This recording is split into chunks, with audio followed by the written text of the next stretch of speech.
बिहार में आज सियासत का सुपर सैटरडे। लोरिया में शाह की ललकार, रंगभूमि में महागठबंधन की हुंकार।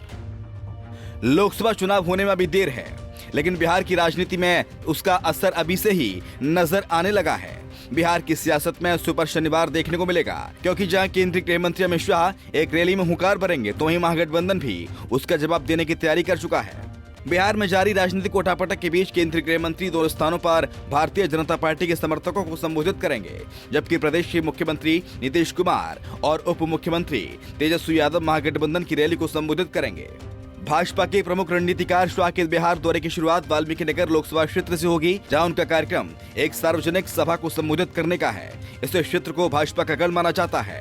हालांकि 2019 में हुए आम चुनाव में ये सीट गठबंधन सहयोगी जदयू के खाते में चली गई थी।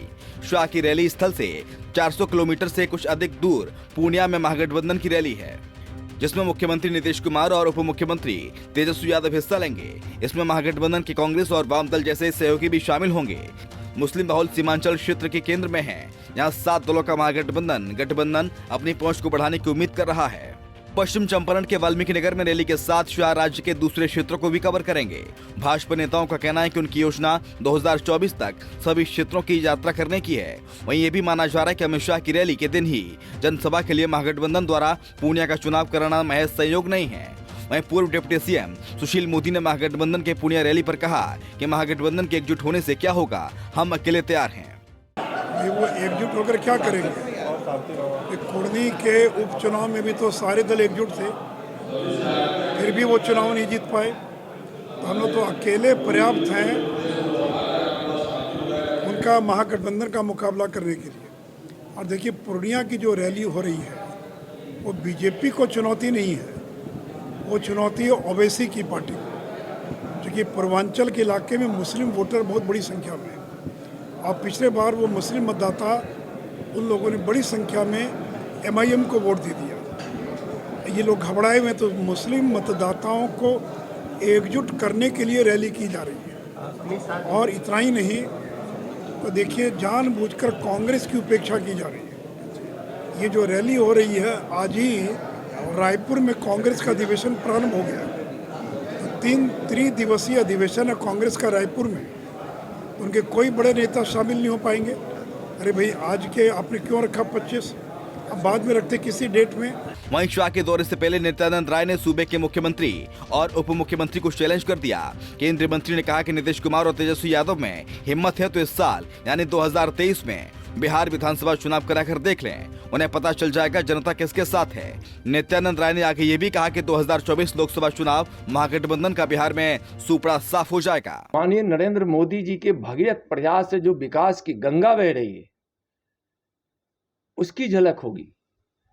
इस कार्यक्रम में वाल्मीकि नगर की आम जनता के बीच माननीय गृह मंत्री जी पधार रहे हैं, और यहाँ की जनता में जो उत्साह है वो माननीय प्रधानमंत्री जी के नाम और काम और अपने गृह मंत्री आदरणीय अमित शाह जी का जो वह दृढ़ संकल्पित व्यक्तित्व है, उसके साथ यहाँ की जनता जुड़ेगी। और वहाँ की रैली तुष्टीकरण की रैली है उनकी, वहाँ तुष्टीकरण की बात होगी, वहाँ किसी को अपमानित करने की बात होगी, किसी को सम्मानित करने की बात होगी, लेकिन यहाँ तो सबका साथ सबके विकास की बात है। तो 2024 ही है दोनों का। नहीं, देखिए, भारतीय जनता पार्टी के हमारे राष्ट्रीय नेता गण, चाहे वह माननीय मोदी जी के सरकार के वरिष्ठ मंत्री हों या संगठन के हमारे नेता हों, सालों भर उनका प्रवास का कार्यक्रम चलता है। पार्टी की नीति,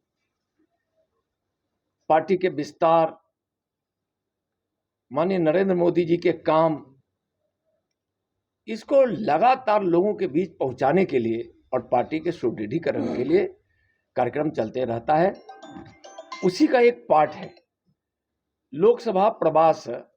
एक लोकसभा में हम अपने भारतीय जनता पार्टी के राष्ट्रीय नेताओं का हो रहा है, उसी का यह एक कड़ी है, उसी का एक क्रम है। और हम साल भर काम करने वाले लोग हैं। इससे पहले भी नित्यानंद राय ने नीतीश सरकार पर अटैक किया था। उन्होंने कहा था कि बिहार में महागठबंधन के खिलाफ लोगों में आक्रोश है। 2024 में हम राज्यों की सभी 40 की 40 सीटें जीतेंगे। Bureau report, Punjab Kesari TV.